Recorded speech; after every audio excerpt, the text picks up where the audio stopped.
what I'm going to endeavour to do is do some Kydex, which in the winter is a real pain in the backside because it's all to do with heat and warming the Kydex through, warming the press through, warming the knife up, so it all like it's more forgiving. But generally speaking, it's crap in the winter. So I sort of like give it a miss from October, November through to maybe March. I'm going to give it a go because I really want to do some completions. I got a lot of stuff that's been hanging around since then because it's winter. I just wondered, could I do it today? So I'm going to give it a go and really get the place warmed through as much as I dare. Yeah, we go. I have done a lot of different things on the roof this year. I've got some stuff that it's like Thompson's water seal, and it goes into the brickwork. So if you had like an end terrace house on the end, which is what I got, I've put that all over because it was done by a builder years ago, and it stops the water ingressing into the brickwork. I've done that on my roof as much as I possibly can, using a brush and wiggling it all around. It's all 20 something pound a can, but I've tried to do that. The thing is, because it's single skin, you still get the frost going underneath, but I'm not, if people say, yeah, you haven't clad it in insulation, it's pointless if I can't beat the roof or do the roof, because it will just ruin everything that you put up. So anyway, I've done something different. I've tried to soak this water repellent silicone thing through as much of this as I can, and see if it's make any difference. But I say, I'm going to warm up through here now. I'll try my Kydex out, small ones first, little knives. I'm trying to work up to. I've got a I've got a Leku, and I got a Westmouth, which is quite a lot of Kydex to get through evenly. We'll see how it goes. Got a real decent tidy up on this bench here now, so it's all cleared because one of the biggest drips is about there. It's all like messed up there already because I had the pump from Mick, Brechvan knives, so I got that tidied away at the back there to leave me all this to get the hibachi grill. It's a 2 kilowatt sort of kebab tray, and this is what I find it works quite well, because the second time you heat it, the Teflon-y hot plate is really evened up. Now obviously a lot of people use ovens to put their Kydex in, but when you're doing a galok, everything I do always needs a bigger version. So I need a bigger work rest on my grinder, I need a bigger thing to do my Kydex, I need a bigger thing to press my Kydex, I need a bigger oven if I could afford an oven, I need a KM18, you're supposed to have a KM12, you know what I mean? Everything I got needs to be bigger. I got a Kydex press at the far end at the moment just to get it away from this end because it got wet, bloody weather. So anyway, I've tidied that up, got the old pump down there. I'm going to make a bit of room, put this old tumbler. Yeah, I had a toy, that's what I was doing my Kellens in, took absolutely ages, and now I've got a real one. I've got a real toy. Let's say only big enough to put Merlins in, so I can do Kellens, I can do the Spurs, the ones with all the jimping on top, and I can do a Merlin or a Galahad, but that's about it in terms of size. All those in America, you can go along to Harbour Freight and get yourself a thing, think yourselves lucky. In England, they cost an absolute fortune. And for those across the little pond in one of our former colonies, this is Marmite. Yeah, Marmite.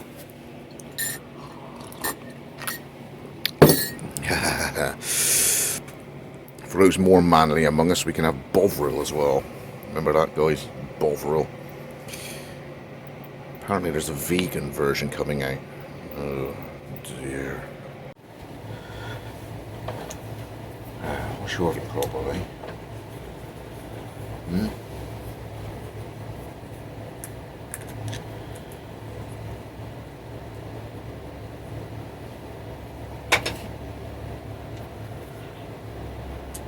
Okay, well there is a fuse in there. Take that fuse out. Fuse in.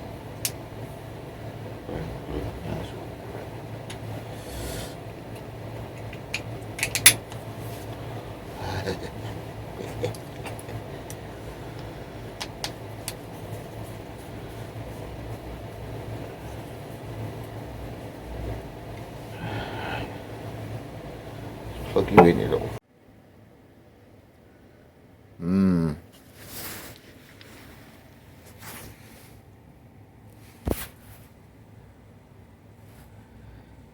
It's surprisingly quiet, but it is actually blowing. It does work. It's got that wonderful reminiscent smell of, you know, those radiant things in the 70s we had with the orange bars and the heaty grill that used to burn you anyway if you put your hand on it. Anyway, I remember the first time you ever fired those up, about the second week of October. Smell of burnt dust. So I've kicked it out and brushed it, but you still get that dead skin cell roast sort of smell. I did hear one thing, I think it was from Guru Sandy Jack, about having to be comfortable in your workshop. In this place. And I thought, yeah, you definitely need to be as comfortable as you can, because you've got to be enjoying actually being out there. But let's go and get this sorted. I'm on my limit of what the power is at the moment, running 3. So that's 3 kilowatts coming out of the service off the consumer board in the hall.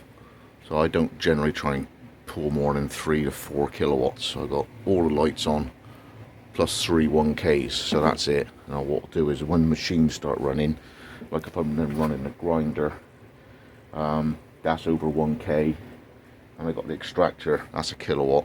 So I only have 1 running, plus that, plus the lights, plus the radio. Alright, I don't want to keep tripping stuff out. But yeah, good fun.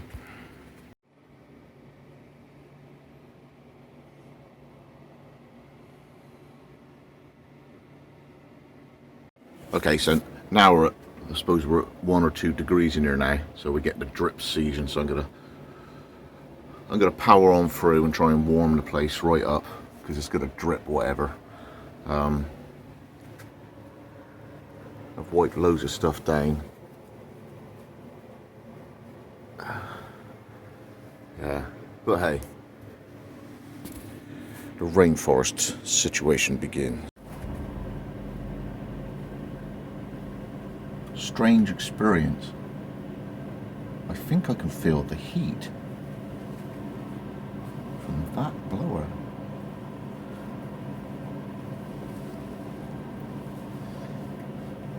It's almost non-discomfort.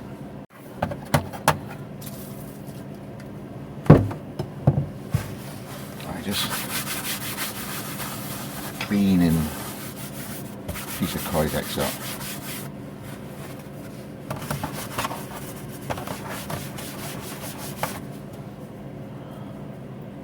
It's an olive drab. There was a time when I'd see all the supplies, consumables, materials for knife making, and not understand what they were. So don't worry. There's Kydex, and then there's G10, and then there's fibre liner. And they all just look like boring old sheet material. And it was only because working in the school, you'd have to know your coral flute from your protozote foam to your vinyl sheet to your polypropylene, and all these, oh, it's a sheet of plastic. For those who are not in the know, you got to appreciate when you are in the know. To them it just looks like it's just plastic, when each one has its own performance, its own ways of processing, its own uses, a really distinct specific task that it's for.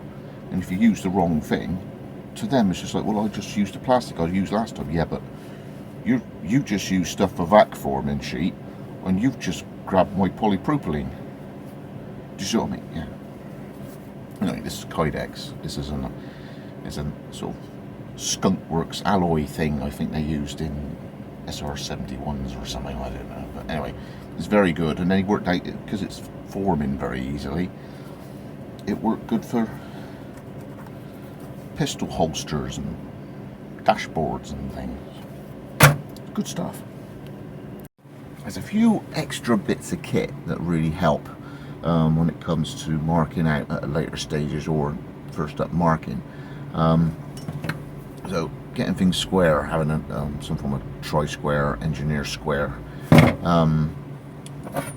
Straight edge made of metal is great, but a very nice one with inches as well as the old metric. The reason you want the inches is because a lot of the fixtures, so the molly locks, the tech locks, and the OT clips or something, that a lot of them things are done on having 1.5 inch or 3/4 inch spacings center to center. So there are jigs such as this and long sort of jigs such as this that allow you to do the whole center to center, and then you're using a router bit to go in here as you guide in things by fixing it through holes. And then there's belt clips and stuff, you use big ones like that as well. But another little thing is 2 small stirrers taped up work well when you put the drainage hole in, because you can warm the end of the sheath up, put that in, and then put it back in the press. And when you take that out, you've got a nice even off the center line of the middle of the 2 halves together. You haven't done it offset so it's lifted up one, you can actually put it in so it's actually right down the middle. Sort of a former. I got a couple of those knocking around. But to mark the actual Kydex, my preference is a white pencil. It comes off with WD-40. You can use like a Sharpie or a Bio or whatever, but the last thing you want to do is, with the whatever ink or anything you have on the Kydex, you don't want to heat it then up, because it seems to open up and grab it. I don't know. So mark it cold, do your cutting, whatever, and then remove any of that before you introduce the Kydex to any heat with any marking ink or anything you've got on it. I always seem to find it's harder to get off after you've heated it up with the marking material on it. Anyway.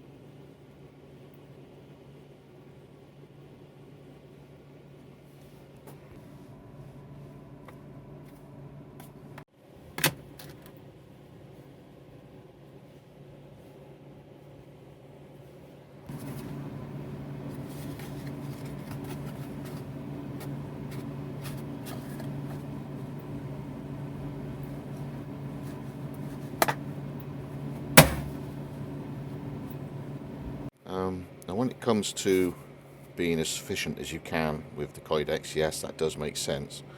But let's just say that the blade plus 20mm either side comes to 5mm short of halfway. I wouldn't even worry about that. This one's going in half, and I'm having more than enough to spare.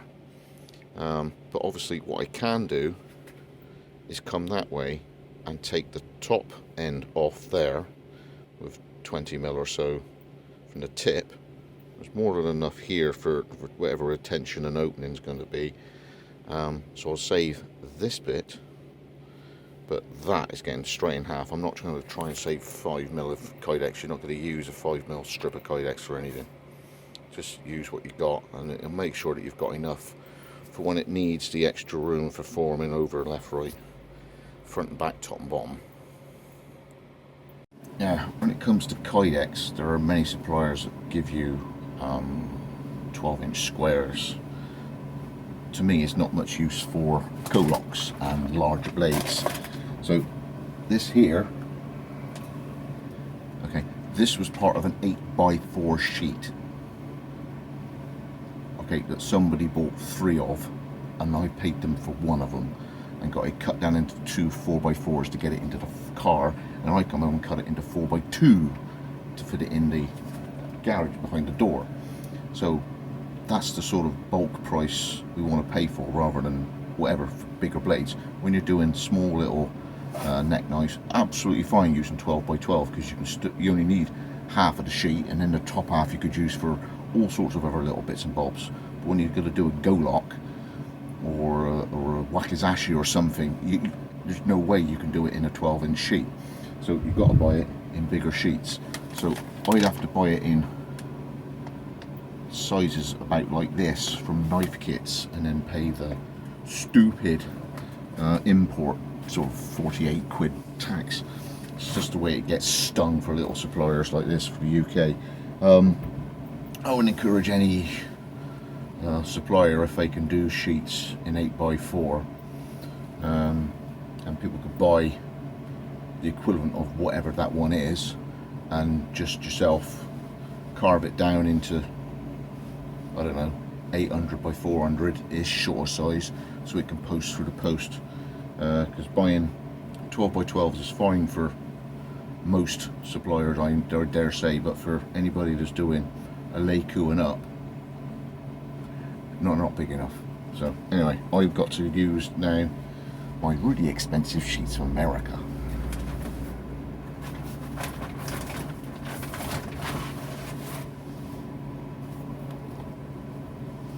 That is really nice Kydex, a really fine grain on the top.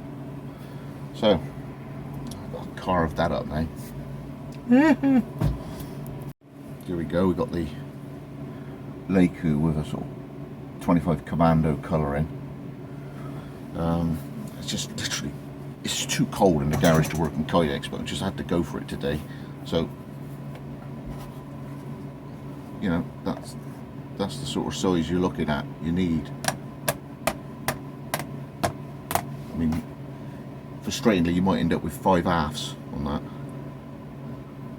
So to do 3, you'd need 2 sheets of this. 2, 3, yeah, 3, because you need 20 mil. So 1, you need 40 mil. 2, 3. He's in the middle. He's already over the middle. 4. You'd be lucky to get 5. So if you had a batch of 3, you'd need 2 sheets of that for the United States. Import, VAT, handling.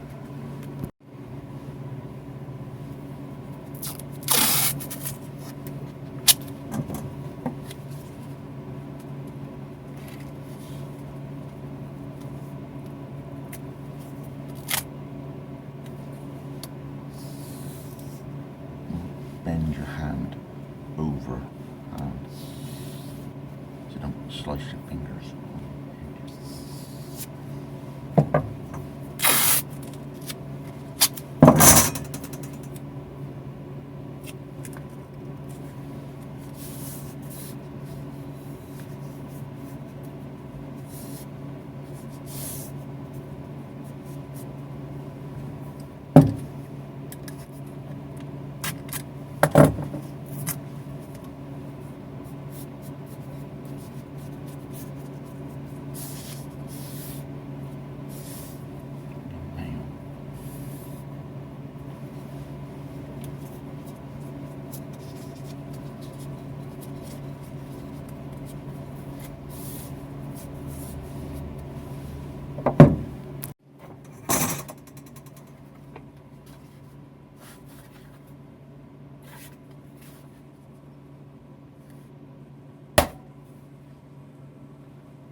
this is where you've got to be a bit shrewd. And my knives are either a little bit longer than the average, or a little bit wider or stouter than the average. So I've got a nice Butanto here, and we've got a nice new shape Westmuck. Might just get the 4 across there, i.e. 4 halves to 3/4, but what will be more shrewd is give myself enough for that one and enough for that one. I should have enough that way for that one and that way for that one, and I end up with that bit spare. I'll measure it all out. There is a chance I can get 1, 2, 3, 4. It might just fit, in which case I'll get the whole top strip for another knife. That's what my plan is. Hopefully I can get away with it. Yeah, just about. So Butanto's down there, there's the 2 halves. The Westmuck, there's those 2 halves. I've got a strip going all the way up there, which I'll be able to keep for ferro rod side bits, and I can take the whole top off that way.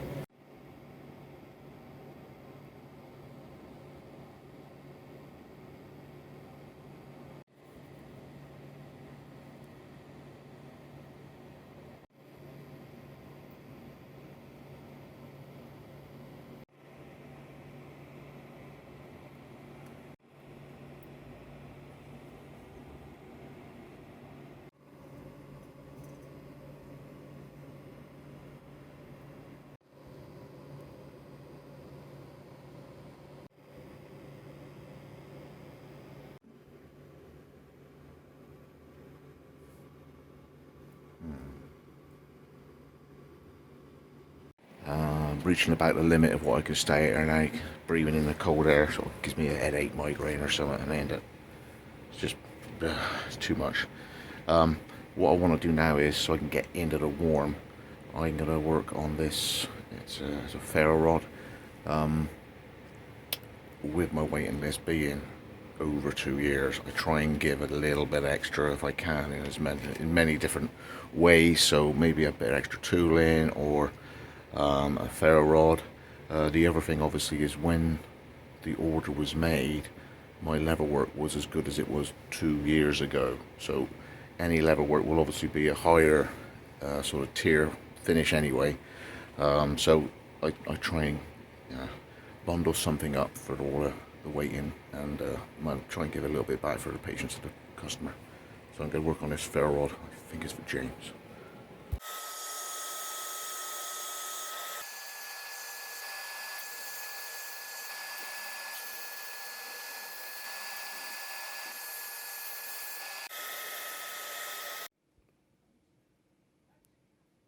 Thanks for watching. Join me on the next video and we'll catch up with the Kydex actual forming, and a couple more videos there for you to catch and watch in the meantime. Thanks for joining.